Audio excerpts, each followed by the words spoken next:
किंतु इतना विश्वास अवश्य है पुत्र केसरी कि हमारे नन्हे मारुति पर कुल देवता पवन देव की दृष्टि सदैव बनी रहती है। इसलिए हम जानते हैं कि हमारे नाती पर कोई संकट आ ही नहीं सकता। अरे हमारा मारुति तो संकट मोचन है।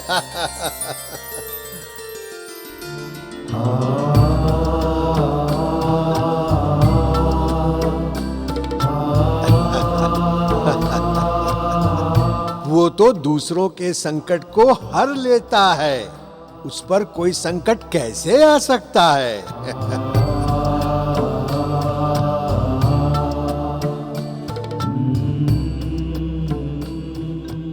महाबली काका, इतने दिनों से आपने कोई समाचार नहीं भिजवाया।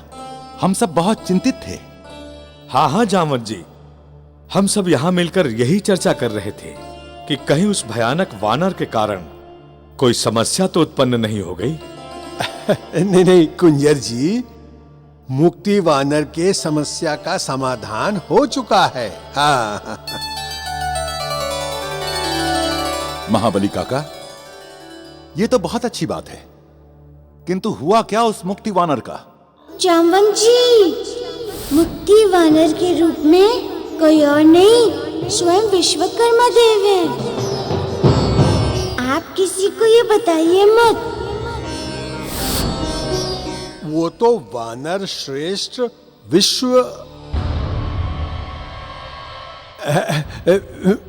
विश्वा है। आइए आइए आइए विश्वा जी।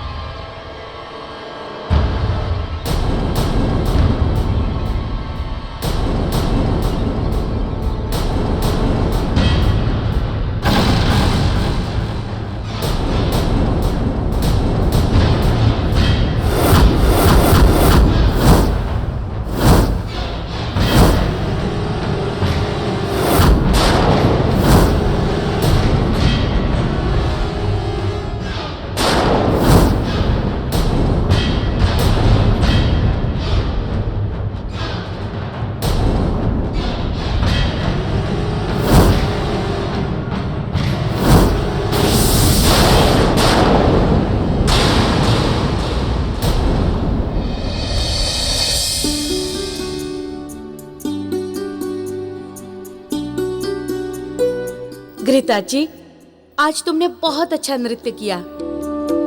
गुरुदेव भरत मुनि तो प्रसन्नता से झूम उठे। हाँ, उन्होंने तो कह ही दिया कि पूरे इंद्रलोक में ऐसी नृत्यांगना नहीं है। किंतु घृताची, गुरुदेव ने जो नृत्य नाटिका तैयार की है, जिसमें नायिकाओं के 9 रूपों का अभिनय करना है, वो बहुत ही कठिन है। कठिन तो होगा ही, किंतु मैं भी जी जान लगा दूंगी। दिन रात एक करके उस नृत्य नाटिका को तैयार करूंगी। अरे हाँ, मैं तो एक बात बताना भूल ही गई। घृताची, एक वानर बालक आया था और तुम्हें पूछ रहा था। वानर बालक मुझे पूछ रहा था? हाँ। किंतु मैं तो किसी वानर बालक को नहीं जानती। अच्छा घृताची, अब तुम विश्राम करो, हम सब चलती हैं।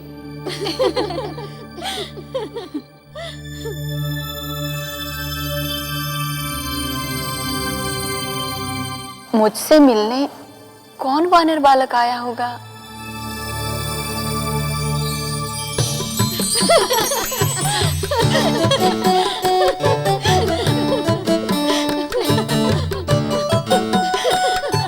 बड़ी भाग्यशाली है घृताची तो। हाँ, परिश्रम भी तो इतना करती है, दिन रात नृत्य के बारीकियों में लगी रहती है वो। ये देवी घृताची के कक्ष से आ रही हैं।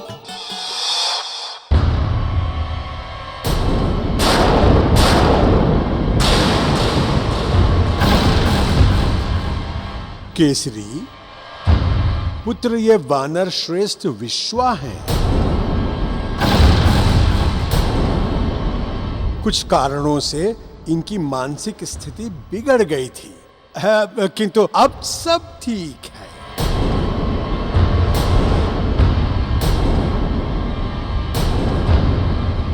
हमारी आपसे भेंट पहले भी हो चुकी है महाराज। मैंने अब तक जो भी किया उसके लिए मैं आप सबसे क्षमा चाहता हूं।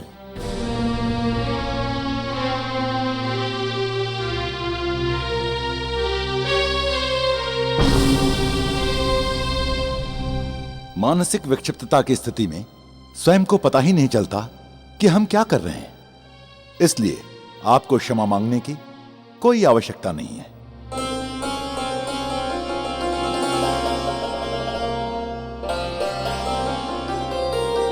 महाबली काका, मारुति कहीं दिखाई नहीं दे रहा है।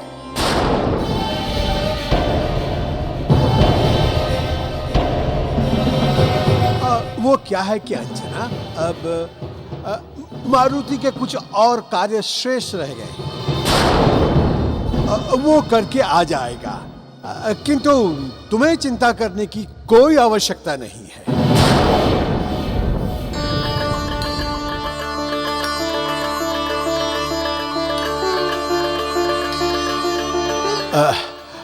केसरी,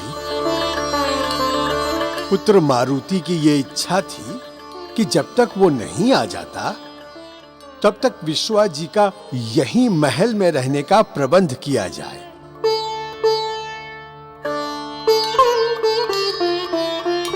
अवश्य महाबली काका। विश्वा जी, हमारे महल में आपका स्वागत है। सैनिक जी महाराज। इनके ठहरने की उत्तम व्यवस्था करो। जो आ गया महाराज। आइए।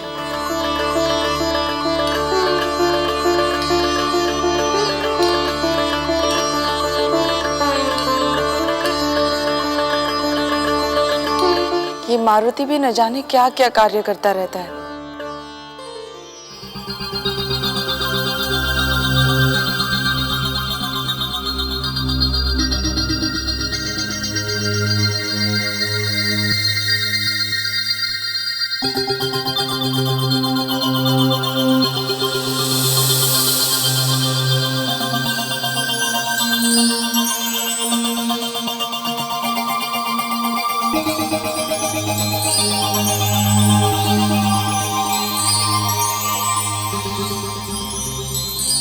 वानर बालक,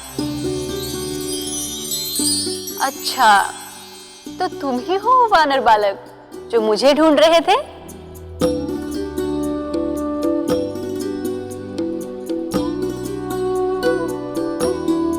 हाँ देवी घृताची, पृथ्वी लोक के अंजन प्रदेश से मैं आपको मिलने आया हूँ।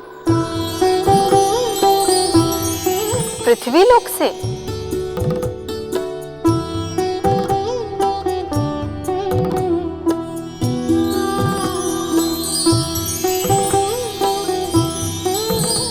किंतु तुम हो कौन और मृत्यु लोक से यहाँ तक कैसे आए?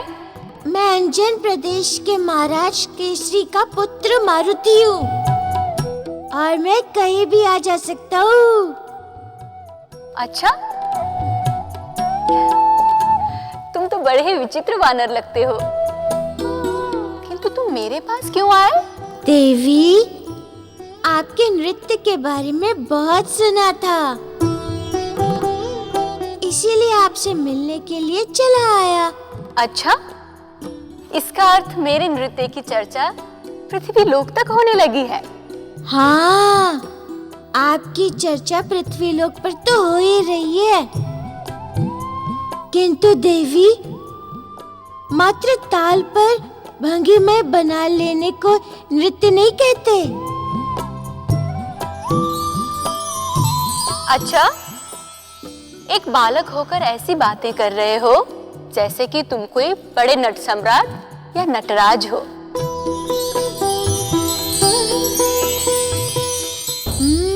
नटराज तो कहते हैं सब हमें जब हम आनंद में लीन होकर लास्य नृत्य करते हैं तो सृष्टि में निर्माण होने लगता है, और जब हम क्रुद्ध होकर तांडव नृत्य करते हैं तो प्रलय मच जाती है।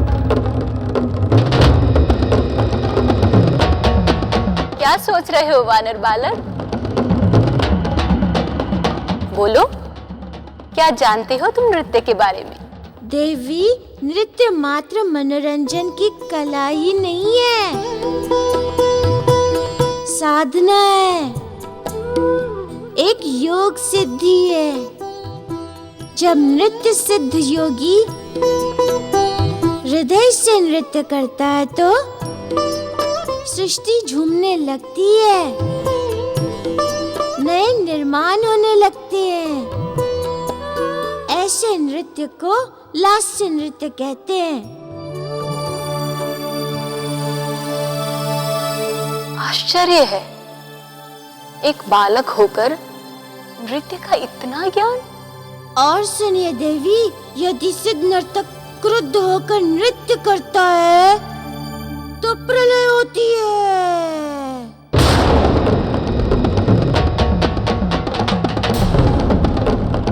ऐसे नृत्य को तांडव नृत्य कहते हैं। इसीलिए सदा ध्यान रखिए कि नृत्य में भंगिमाओं के साथ साथ भावों का भी बड़ा महत्व होता है। तभी नर्तक नृत्य की पराकाष्ठा को छू सकता है। वही नृत्य की चरम सीमा है।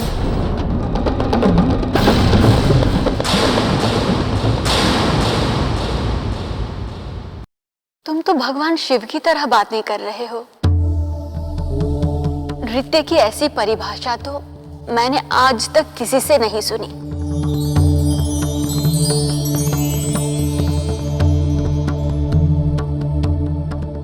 मुझे नृत्य के बारे में और बताओ। अरे देवी, नृत्य के बारे में ही पूछती रहेंगी या मुझे कुछ खिलाएंगी भी? हाँ हाँ, अवश्य। आज मैं तुम्हें ऐसे फल खिलाती हूँ जो तुमने पृथ्वी लोक में कभी भी नहीं खाए होंगे।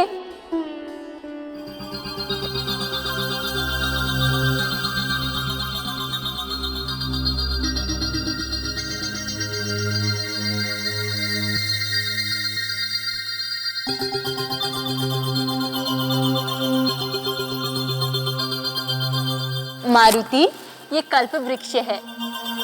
इससे तुम संसार की जो भी वस्तु मांगोगे वो तुम्हें मिल जाएगी। अच्छा, क्या ये लड्डू भी दे सकता है? हाँ, मांगो इसे जो भी मांगना है।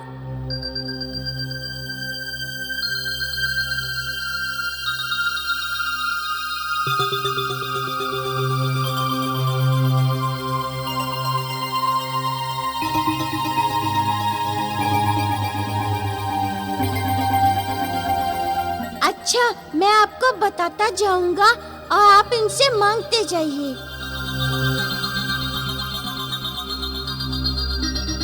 सबसे पहले तो मैं लड्डू मांगूंगा। ठीक है, हे कल्प वृक्ष, हमें लड्डू प्रदान करें।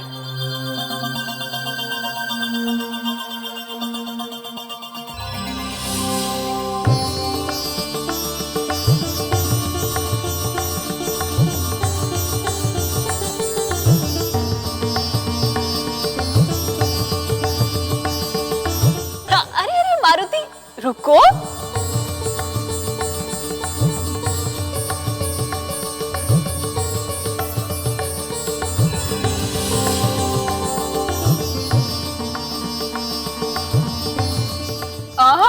पहले नृत्य के बारे में बताओ। नहीं, पहले मैं खाऊंगा।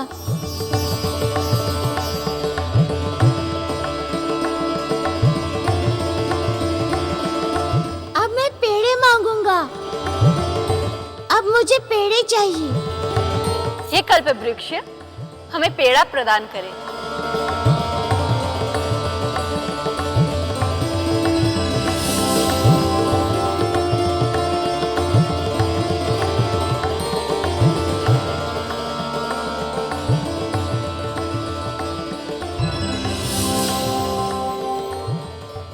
नारायण नारायण।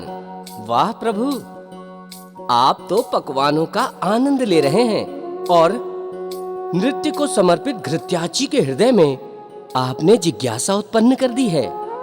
अपने नृत्य से सबका मन मोह लेने वाली घृत्याची आज स्वयं ही महादेव की माया में फंस गई हैं। किंतु देव ऋषि, मारुति तो विलंब कर रहे हैं। वो जिस कार्य के लिए आए हैं वो बता क्यों नहीं देते घृताची को? गंधर्वराज, विश्वकर्मा जी का नाम लेते ही देवी घृत्याची क्रोधित हो जाएंगी और कभी भी पृथ्वीलोक नहीं जाएंगी। तभी तो प्रभु ने ये लीला रची है। अब देखते जाइए, नट सम्राट भगवान शिव के रुद्र अवतार हनुमान जी की लीला। नारायण नारायण।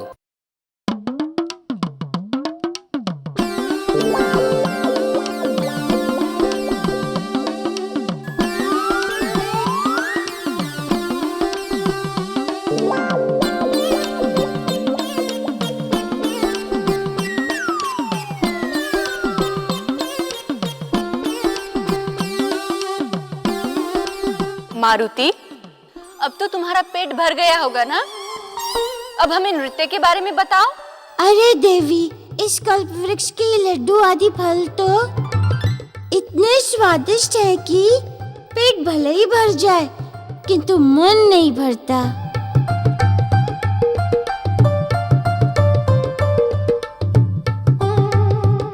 मारुति, अब खाते भी जाओ और हमें नृत्य के बारे में बताते भी जाओ।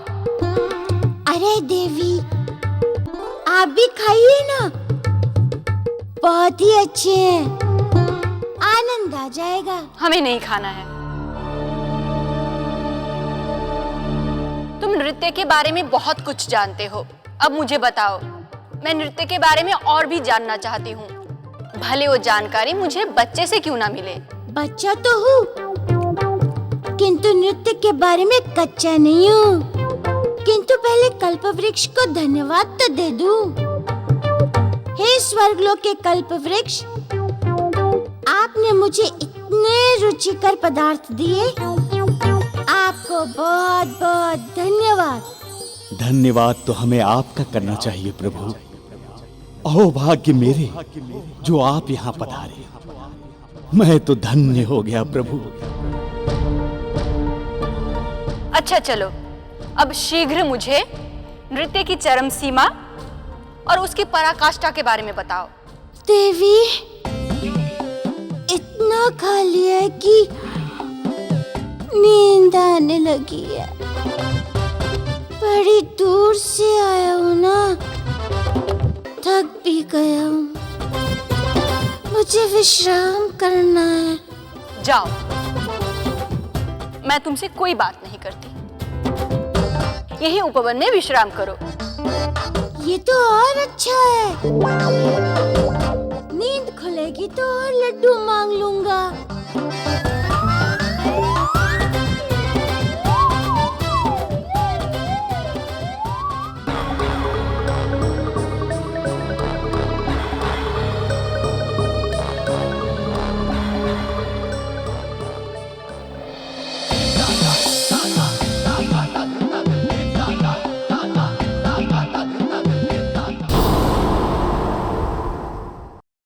माते हंस रहा है। प्रतिशोध की ज्वाला में ये रावण पल पल जल रहा है माते, जल रहा है। धैर्य धरना सीखो दशानन और शांत रहो। अरे कैसे शांत रहे हम? कैसे शांत रहे? शांत नहीं रह सकते हम, शांत नहीं रह सकते।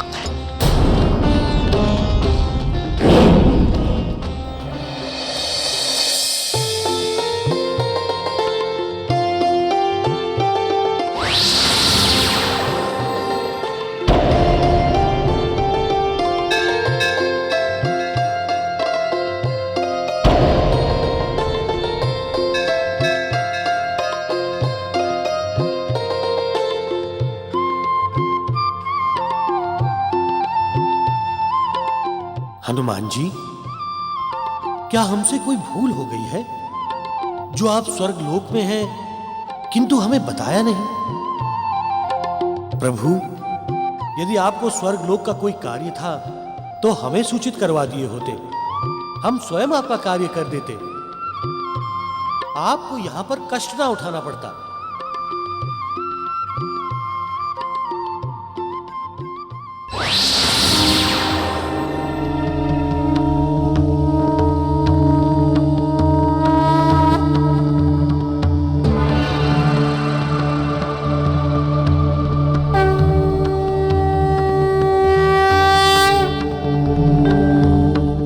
राजेंद्र, आपसे कोई भूल नहीं हुई है।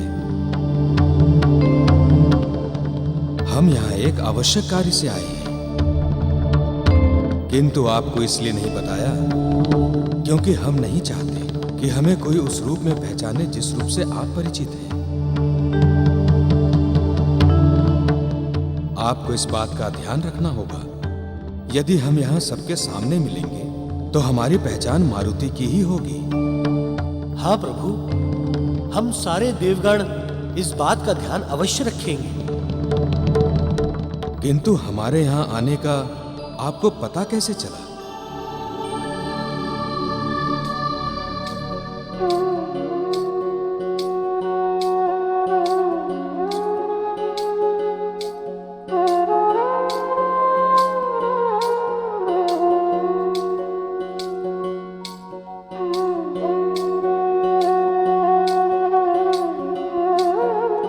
नारद मुनि,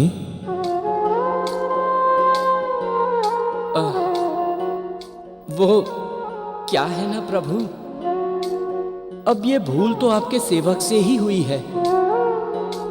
हाँ प्रभु, ये भूल नारद मुनि से ही हुई है। अच्छा प्रभु, अब हमें आज्ञा दें। नारद मुनि, आप यहीं रुकिए।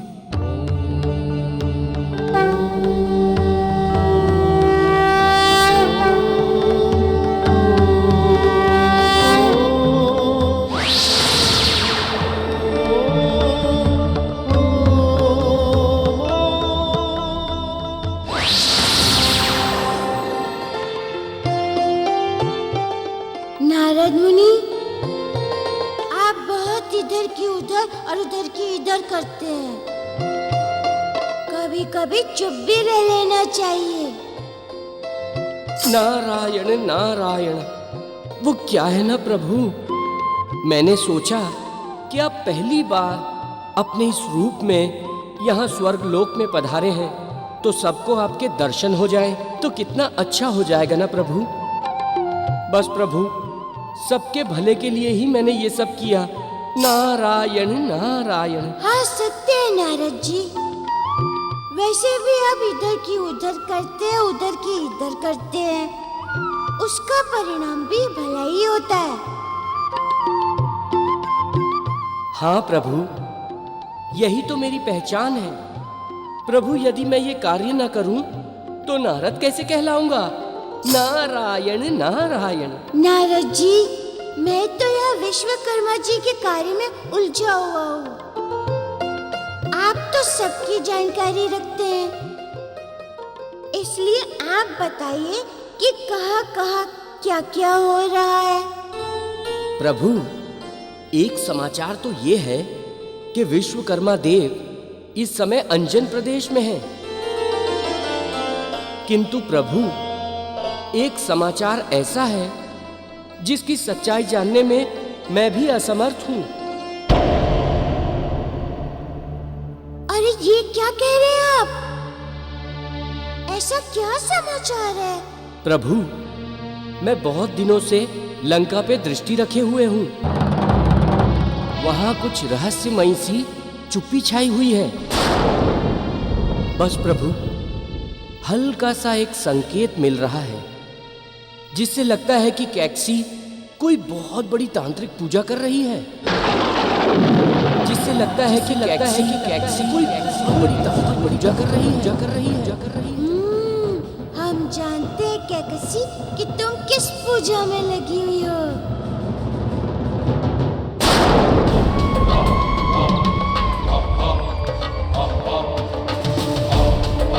जागो देवी, जागो। जागो देवी, जागो।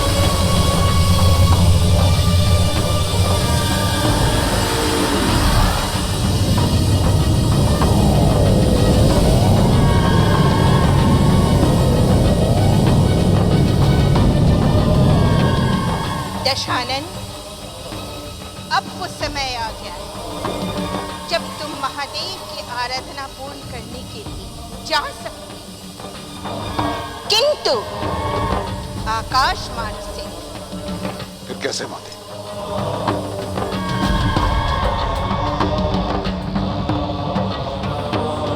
जय मां निकुंबला देवी, पाताल भैरवी मां निकुंबला।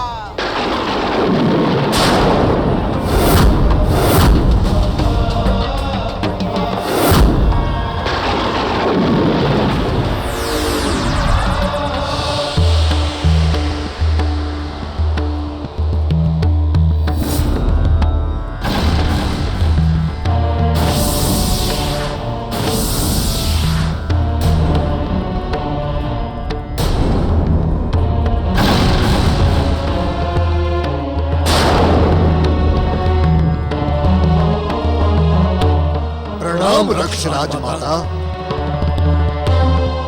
प्रणाम लंकेश। राजमाता, आपके आदेशानुसार हमने समुद्र और पृथ्वी के अंदर से होते हुए हिमालय तक एक गुप्त सुरंग बना ली है।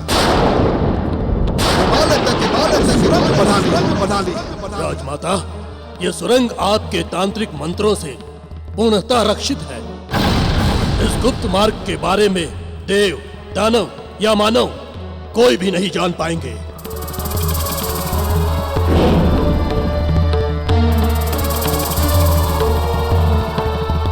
बहुत अच्छे मेरे मायावी राक्षस वीरों, तुमने हमें प्रसन्न कर दिया। अब तुम मुक्त हो। इस हवन कुंड में स्थित गुप्त मार्ग से तुम पाताल लोक में जा सकते हो। जो आज्ञा राजमाता।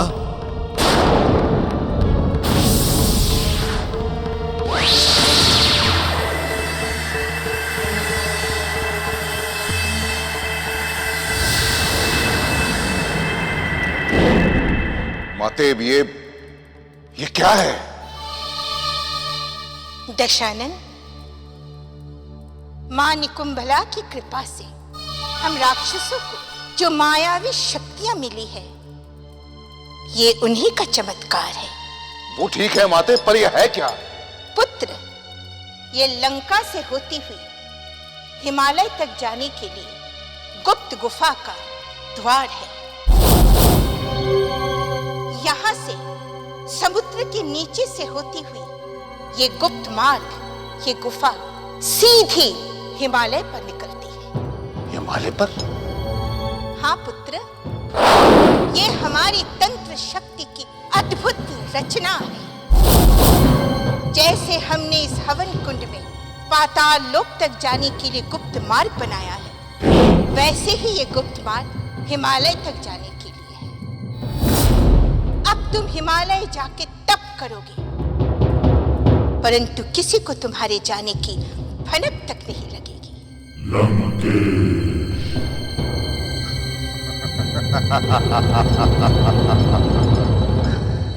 महान है आप माते, महान।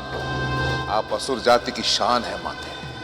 अब महादेव को लंका लाने से हमें कोई नहीं रोक सकता। कोई नहीं माने, कोई नहीं।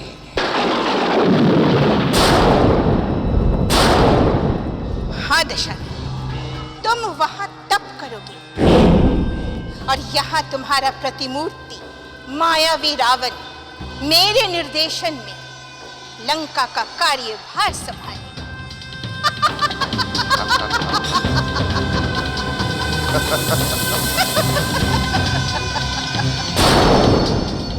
रावण, आज अर्धरात्रि के बाद तुम्हें इस गुफा से हिमालय तक जाना है। जय हो माते, जय हो आपकी।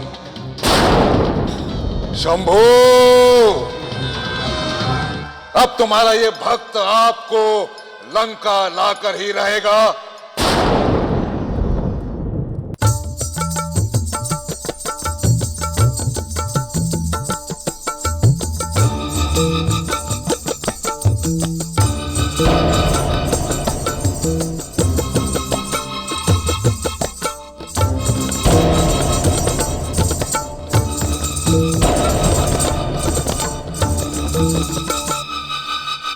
क्या हुआ घृताची? आज मैं आरंभ से ही देख रहा हूं, तुम्हारा ध्यान नृत्य में लग ही नहीं रहा है।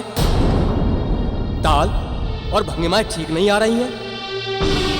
गुरुजी, मुझे भी लग रहा है कि आज मुझसे ताल छूट रहा है, जिसके कारण मैं भंगिमाओं पर मन एकाग्र नहीं कर पा रही हूँ। किंतु ऐसा नहीं चलेगा घृताची।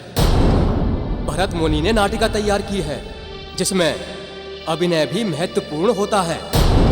जैसे चंचल नायिका का अभिनय करने में भाव भंगिमाओं में चंचलता दिखनी चाहिए।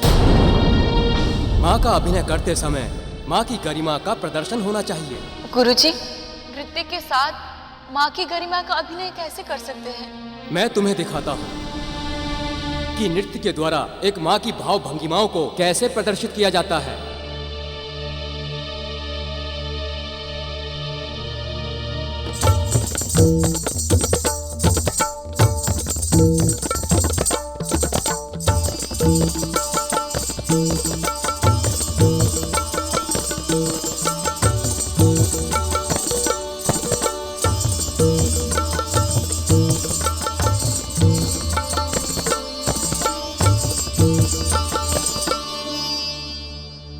घृताची, अब तुम करो। ठीक है गुरुजी, मैं प्रयास करती हूँ।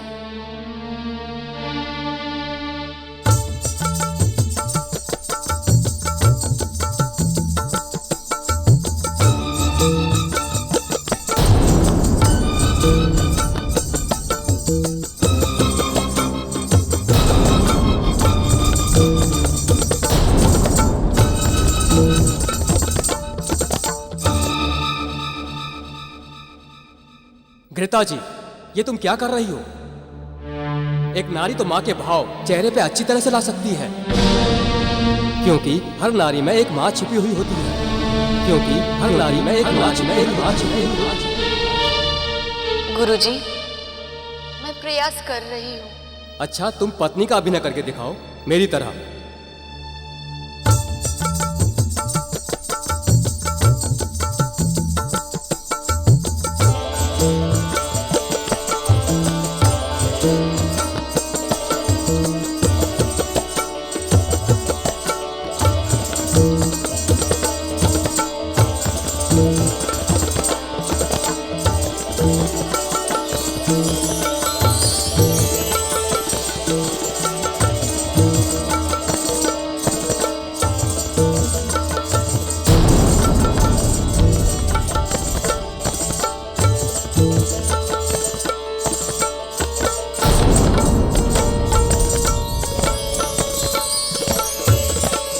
जी, ये तुम क्या कर रही हो?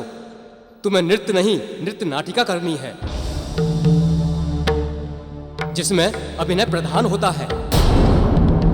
और मुझे आश्चर्य तो इस बात का हो रहा है कि तुम नारी होके भी ना पत्नी का अभिनय कर पा रही हो, ना माँ का।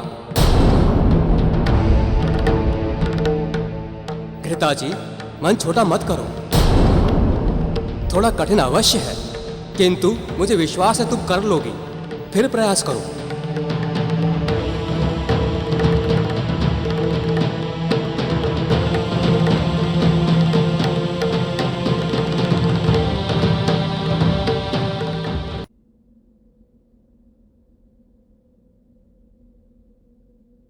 देवी घृताची, आप माँ एवं पत्नी का अभिनय नहीं कर सकती। आप माँ का अभिनय नहीं कर सकती। माँ के अभिनय के लिए हृदय को वात्सल्य से भरपूर होना चाहिए। पत्नी के अभिनय के लिए मन में पति के प्रति प्रेम होना आवश्यक है। मन में पति के प्रति प्रेम होना आवश्यक है।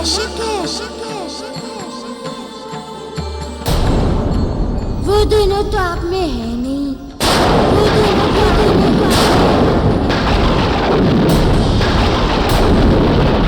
फिर अभिनय कैसे करेंगी? मारुति, बहुत बढ़ चढ़कर बोल रहे हो तुम।